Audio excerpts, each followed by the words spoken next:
Hello? Oh, I forgot I had my hand. Do you want to start? Or do you want me to? How about you, if you don't mind? That's fine.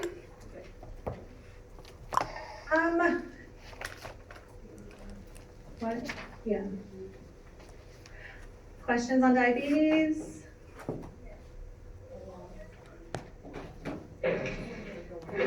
Hold on, I've got one in Tonkawa, just a second, and I'll repeat it for you guys. Uh-huh.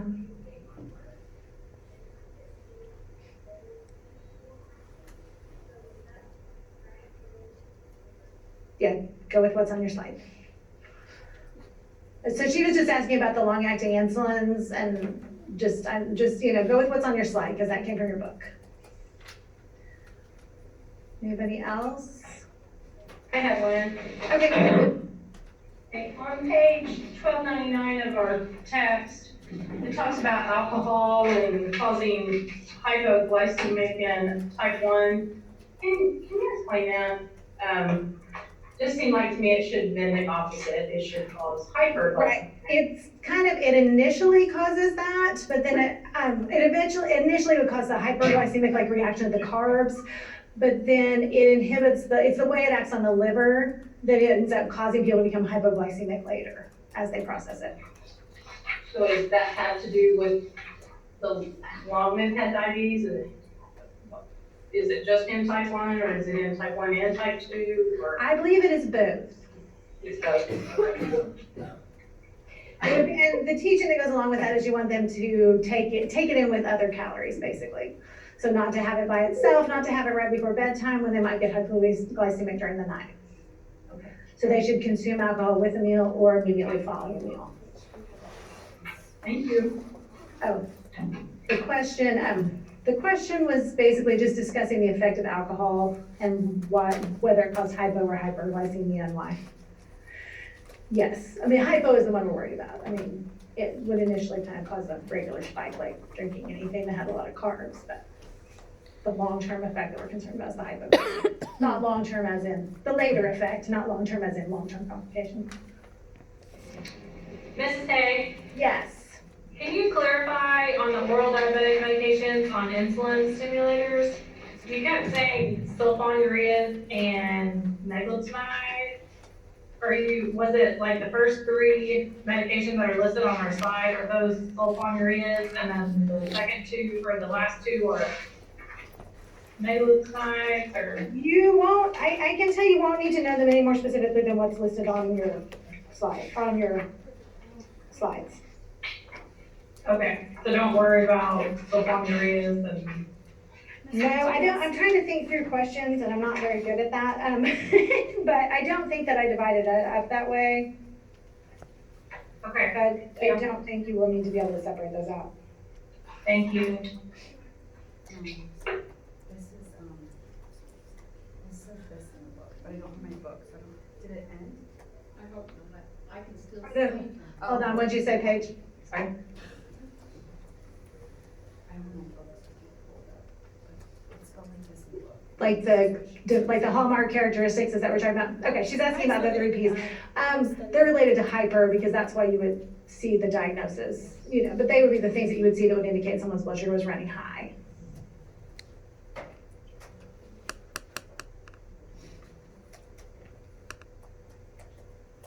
What about the hallmark? Was it 3 Ps, she said?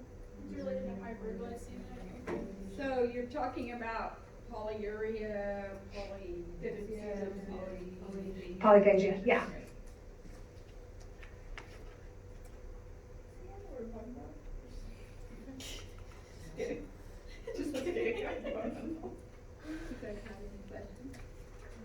Other questions? Okay, so when it comes to mixing insulins, I was doing adaptive quizzing last night, and there was a question on there about, can't remember exactly what the question was, but it was mixing intermediate and short acting. And the options were draw the short acting first, to draw the intermediate first, put the equal amount of air into the vial in the, intermediate, third choice, and fourth, put the equal amount of air into the short acting. So I assumed you would put it into the short acting, no, I think I put draw the short acting one just wrong. So the answer was that you would inject the air into the intermediate first, so that you wouldn't contaminate the short acting. Does that make sense? Right, so that makes sense because you couldn't inject air, because by the time you went to drop the intermediate second, you wouldn't be able to inject air because you already have short acting in your syringe. Because you would draw your short acting up first. So in Right, order to be able, so if you've got the two vials in front of you, so in order to, so you're gonna draw up your short acting and then your intermediate. But in order to get air in that second bottle you're gonna draw out of, you'd have to do it very, very first before you drew out of your short acting, because you couldn't do it after you had short acting in your syringe. and so you wouldn't cause any contamination to. Right. Short Does acting. that make sense? Yeah, not really, but. I mean, it looks like to me that if you have to draw up the short acting first and then draw up the intermediate, clear cloudy, that if you put air in the cloudy first, that you run a chance of contaminating the liquid. Well, in theory though, if you're putting air in, you're never really, think about your liquid should be at the bottom when you're putting your air in. Alright. So you really, if there was a little bit on the lid, that would be it, on the bottle topper. But your needle should just be up in the air, inject the air. Okay, thank you. You're welcome. I don't know that helped actually, but. Well, I don't know. Okay, that question again.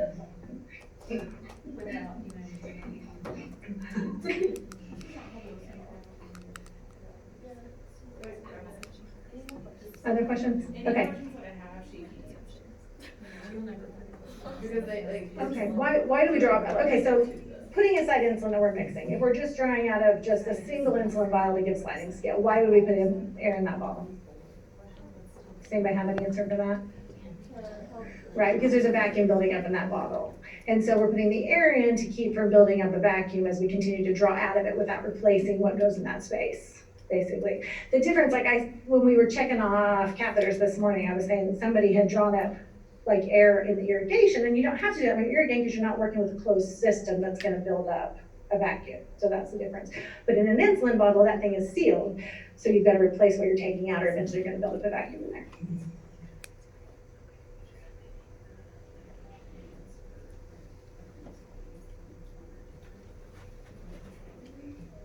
Okay.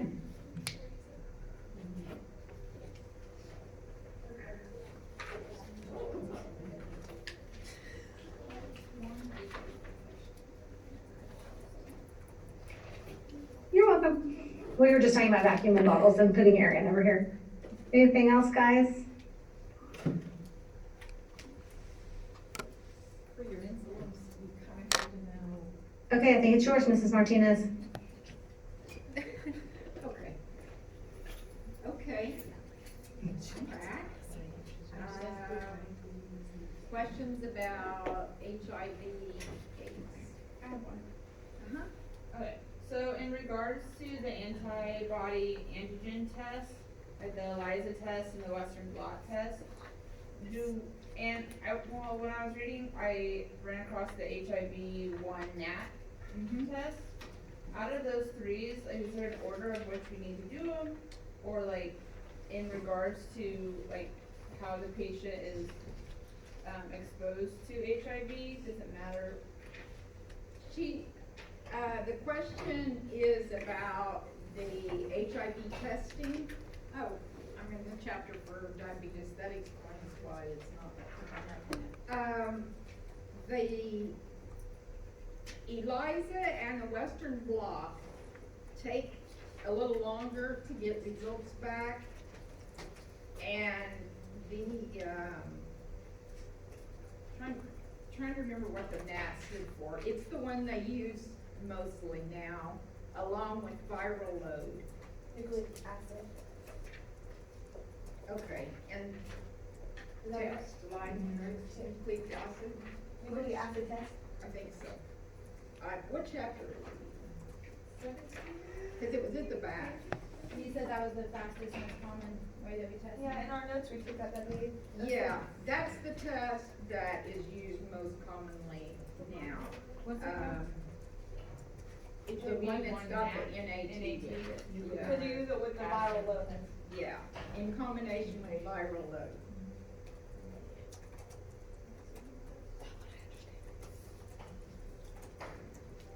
More questions? I have a question. Okay. On the AIDS defining conditions, the table you Mrs. gave us. Martinez, clarify, what test were you talking about that's used most? I'm looking for the, I'm still in my psych brain here, let me. Yeah, no, I know, it's hard to switch back and forth. Okay. I'm looking, because I remember where it is in the chapters. Okay, Back they were just not sure, Yeah, so. it's the one that, it has NAT, let me see, best practices. Bottom of, like, the right-hand side. Yeah, it's on the right hand side, I looked for that too. Let me find it. Okay, it's on page 349, I think. It says the newer technology now recommends using the 4th generation assays, and that one, the one they're really using is that, it's the HIV-1 NAT, which stands for nucleic acid test. I don't think that's going to be a big deal, but, just that the Western blot and the assay or the ELISA are a little bit slower, and, they were used for a long time, but that's not really what they're doing now. They're using this 4th generation one. And it's on the very, like the last couple of sentences of page 349, except the first column. It goes into that. And it says you take that viral load to decide, you know, kind of how to treat people, how far advanced they are, if they're still just HIV positive, or if they've gotten, you know, how much of the virus is in their bodies. But that's kind of in depth more than I felt like we needed to get Like a into. big old box. So on our, I have a question too. Okay, On our Huh? lab, like, on our blueprint, it says CD4, CD4, and CD8. Is that just wanting us to know like the lymphocyte counts or whatever of those cells? the question had to do with the blueprint and the CD4 count. So we talked about the stages, so you would need to know really what a CD4, what a normal is, and then, you know, which stage goes with what kind of count, like under 200 was a certain level of severity, and between, I think, 200 and 400 was something, so you would kind of need to know that. And then the CD4 to CD8 ratio, we talked about the CD8 cells suppress our immune system a little bit to keep us from getting overly zealous against allergic things and things that are fairly benign. So, but in an HIV infection, because the CD4 count gets too low, normally you'd want 2 CD4s for every 1 CD8. And that's, if it gets down to like a ratio of 1 to 1, that is a problem. Because your suppression is too aggressive compared to what you've got to fight with. 1 CD4 to every one. 2 CD4s to 1 CD8. It's normal. CD4s are like your fighter cells, right? Yeah. Shauna, what was your question? It's about the Ms. AIDS. Martinez, Yeah. on the slide where it talks about the reminders, it's on page 105 in our work guide. You said not is used much with HIV and women of color. I don't really know what you were trying to say there. I don't blame you, because that was a very confusing slide. It was, and I'm glad you brought that up, because someone asked me about that after class. And it refers to, on page 345, it's called M Health Technology, and it's like software to help people manage their disease at home. And maybe they can enter their, okay, I took my meds at this time, and if they're diabetic, because we know diabetes comes a lot of times with, I think it's the protease inhibitors, but if my blood sugar's this, my temperature is this, it's a good program, and it helps a lot of people be more successful at managing their condition. But for whatever reason, and it's to help people grow their self-management skills. But for whatever reason, women of color are kind of falling through the cracks with some of that newer technology. They're either not getting included in those programs, or they're maybe not getting enough education about it that they don't follow through with it. So there's kind of it's called evidence-based practice there. But all you really need to know, I guess, it's a cultural type question, would be something along the lines that, minorities and women of color aren't always getting the best, the newest and the best of what's out there. And sometimes that's because of us as healthcare workers, maybe still thinking that like 30 years ago, this is a gay white man disease, which is not. Or maybe it's because women of color may be working in the sex trade, or may have some severe IV drug abuse problems, and they're not being very compliant. I don't know which it is. It just says they're kind of falling through the cracks in some of the better programs out there. I don't know if that explains the slide. That was the intent of the slide. Ms. Yes, Martinez, thank you. we have a question. Okay, on the AIDS defining conditions, would we just cover the ones that were in lecture, or like that whole table, like the big long table in our book? The question is about AIDS defining conditions, and she asked me if you should know all of them out of table 19-1, or if you could focus more on the ones that were talked about in lecture. Let me think about that a little bit. I guess I would answer it to say that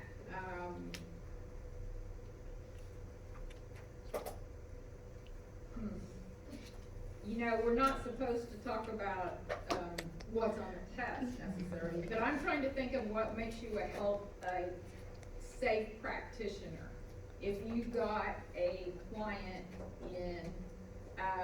who is HIV positive, I guess mainly, and I'm not thinking of any specific test question because I can't remember them.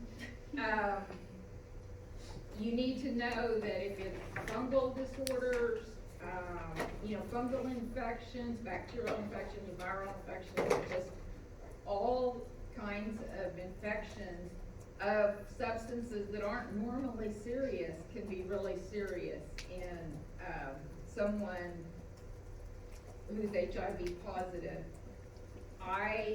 And if they have one of these, like if a test question said, candidiasis of the trachea, well, you might need to have some idea how you would care for someone with that. If it said wasting syndrome, you would have to have some idea how to take care of someone with that.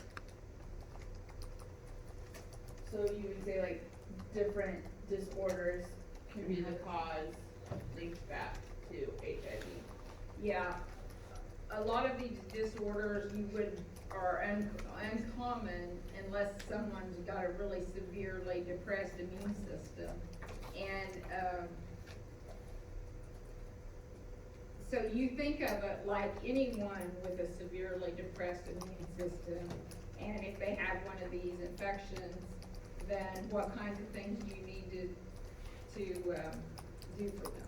Are they gonna need, respiratory support? Is it something that's primarily respiratory? Is it primarily GI tract. So I don't think you're gonna have to know, in depth about any of these things, except like if it says it's a chronic intestinal infection, well then you think about, well, if you had a chronic intestinal infection, you're probably losing weight, you probably have diarrhea, you know, you may have some skin breakdown. So kind of what, and the ones that are cancers, you kind of know about other cancers as well. Does that help? I think she Ish. forgot she asked a question. No, I was listening. Oh, I don't think it helped very much. but- I have a question. It says, we have a couple of questions in Tonkawa about Okay. some lab that's on the list. Okay, And I don't know how much, I'll leave it up to you, how much you want to say about these. Under lab and diagnostic, they're unsure about the AFB smear and the Manto test. well, I didn't talk about it in lecture. I like that. Test is Me either. I looked it up. Okay. So, So what's the next question? I think that was it for us. Okay. Okay, What I have was a yours, question. Jennifer? For the post-exposure, the CART therapy, do we need to know the medications that are involved in that? Because I'm not sure that we went into Okay. detail about it. What She's medications asking there about are, heart yeah. therapy, and it's a good question, because I think somebody in the hall said something to me about this morning, and, because there are so many medications, and a lot of them are combination medications, it didn't make sense to me that you should learn about a medication specifically, like, you know, I had you do the kind of look at drug cards, but just to figure out side effects and things, just to help you really with all of your lectures. But you would need to know how protease inhibitors might be different than another type, but not specifically, about nelfenibart. Is that, so, you know, and if it wasn't the combination products, I don't, gosh, it would take me forever to learn all of those, and I don't expect you guys to do that. Just know that they are combinations. So a protease inhibitor with a, NNRTI or something. So, that's the, knowing the difference in how those drugs work a little bit, why they would be on two, but not a lot of in-depth and not about, a specific drug necessary.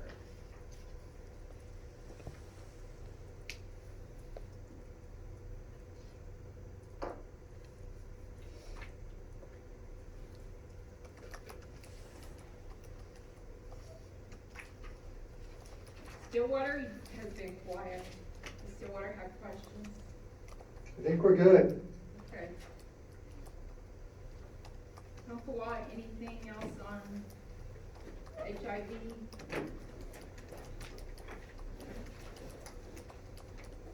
How about all of these anxiety disorders that we went over? Mrs. Martinez, go back, and I don't know exactly what you said, so I'm not helping them very well. They said they're confused about something about two meds working on the same thing. I heard you talking about combination meds for HIV AIDS. Is there another part of that I missed? Because they're wondering if you were talking about anxiety. Were you just talking about HIV AIDS meds there and combinations and? Yeah, I said something about anxiety as in, are we ready to move on to anxiety? But, Okay. Yeah, the combination products like the Combivir and Truvada, I was just saying, you know, they're combinations of 2 or 3 different antiretroviral drugs, and I don't really expect them to know what's in Combivir or something like that. I think would be unreasonable. Okay, Sounds good. We were just clarifying to make sure that everybody understood. Sure.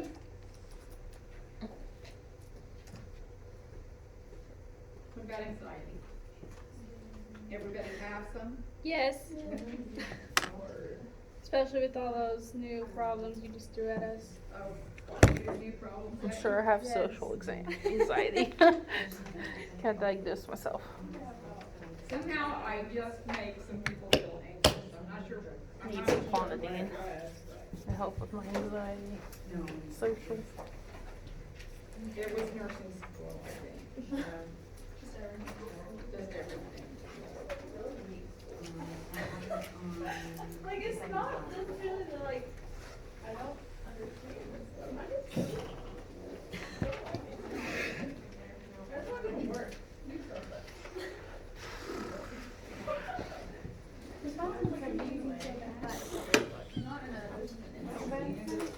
I will say that you should you should know your normals on your white blood counts and your lymphocytes and that sort of thing. Because how are you gonna know if they're low if you don't know their normals? So lymphocytes are from red blood cells? Well, I'm not being literal like that's the only two, but I did say lymphocytes and red blood. That wasn't an all-inclusive list necessarily.